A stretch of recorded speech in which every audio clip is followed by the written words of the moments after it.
So, have you ever pretended not to know something at work just to, get out of helping someone? Like maybe a coworker asked for a really specific file, or a customer asked a super complex question, and you just play dumb. If you're nodding along right now, don't worry. As we're going to see today, you are definitely not alone. And it turns out it's actually a fascinating psychological response rather than some kind of personal failure. Welcome to This Explainer. Today, we're decoding the domino effect of knowledge hiding. We're looking at a seriously compelling piece of research by Kausar Rashid and colleagues that digs into the real, hidden reasons why frontline employees withhold critical information on the job. We're going to break down exactly what triggers this behavior and, more importantly, how organizations can actually put a stop to it. Okay, let's dive into this. We're going to look at the knowledge hiding problem: bosses, customers, and mistreatment, the revenge attitude, 4 ways to hide knowledge, the felt obligation solution, and finally, building a trusting workplace. All right, part 1, the knowledge hiding problem. It's way more than just lazy employees. Look, usually when managers see someone holding back information, they jump right to conclusions. They assume, oh, they're just unmotivated, or they're selfish, or inherently a bad worker. But to get to the real root of this, researchers surveyed 201 lower-rank frontline police officers in Pakistan, and that sample choice is absolutely brilliant. These officers face an incredibly high-stress, high-stakes environment every single day. They're dealing directly with demanding supervisors and a totally unpredictable public. That makes them the perfect group for studying what happens when workplace pressure finally boils over. So here is the absolute crucial takeaway. Knowledge hiding is actually a predictable, reactive coping mechanism to workplace mistreatment. It is not some inherent character flaw. The researchers found that withholding information is literally a survival strategy used by frontline employees who are dealing with intense daily pressures and just feel like they need to protect themselves. Moving on to part 2, bosses, customers, and mistreatment, the triggers. Now, think about the scientific blueprint of knowledge hiding as a causal chain model.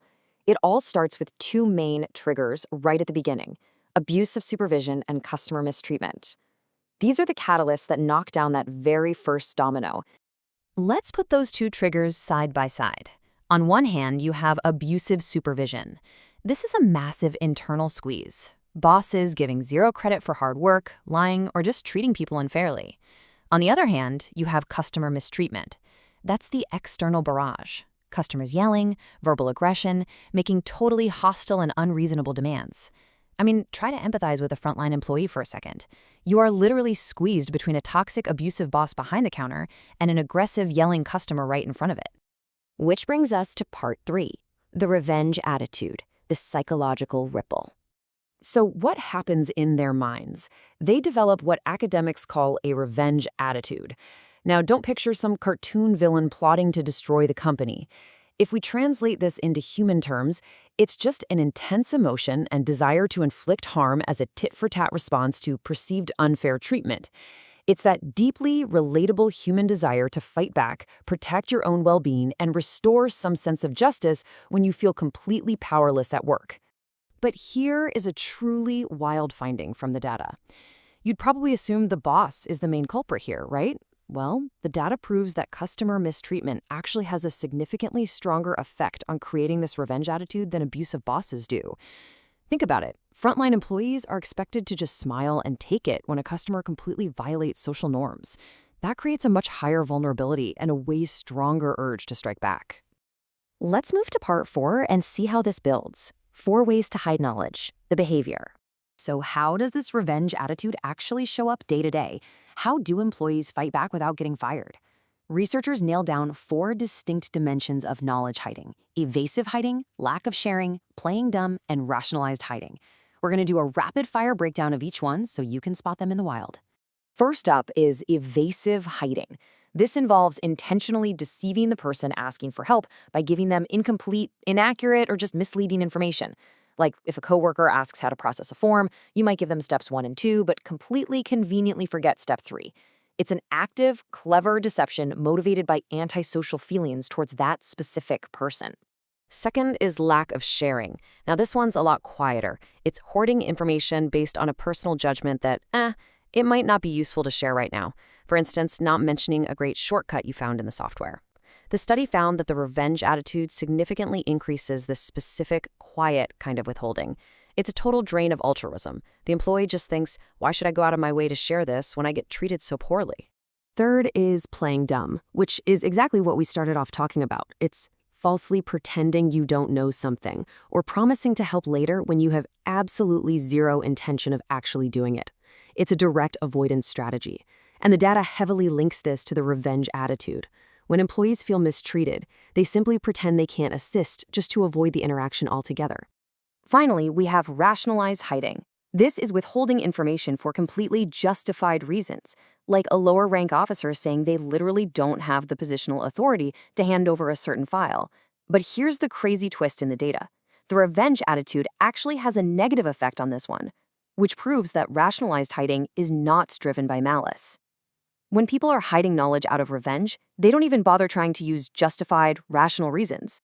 All right, part 5, the felt obligation solution, breaking the chain. Up to this point, things sound pretty bleak, but there is a solution. The researchers call it felt obligation. Let's strip away the academic jargon for a second. Felt obligation is really just an innate feeling of responsibility, loyalty, and duty to perform well for your organization. It's that deep sense of loyalty and support you feel when you genuinely believe your workplace values and protects you. And the data proves this is an incredibly powerful tool. Felt obligation acts as a psychological buffer. It significantly reduces knowledge hiding behaviors, especially that lack of sharing we talked about, even when an employee has been mistreated. It's practically a shield. Cultivating this feeling effectively cuts the chain between the revenge attitude and the negative behavior. Which leads us right into part 6, building a trusting workplace, the final takeaway. So we've mapped out the psychology, but what are the actual real-world implications? The ultimate takeaway is summed up perfectly by this quote from the study. A trust climate can promote knowledge sharing. If your employees are hiding knowledge, simply punishing them is totally useless because it completely ignores the root cause. Management has to step up.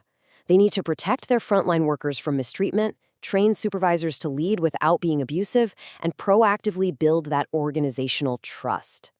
I'm going to leave you with this final, slightly provocative thought. If knowledge hiding is actually a symptom of mistreatment, what is your organization doing to treat its frontline workers better? Seriously, think about the domino effect in your own workplace. Are you stopping the chain right at the source, or are you just yelling at the dominoes for falling? Thanks so much for joining me on this explainer, and I really hope this gives you a completely fresh perspective on how knowledge really flows, or, doesn't flow, at work.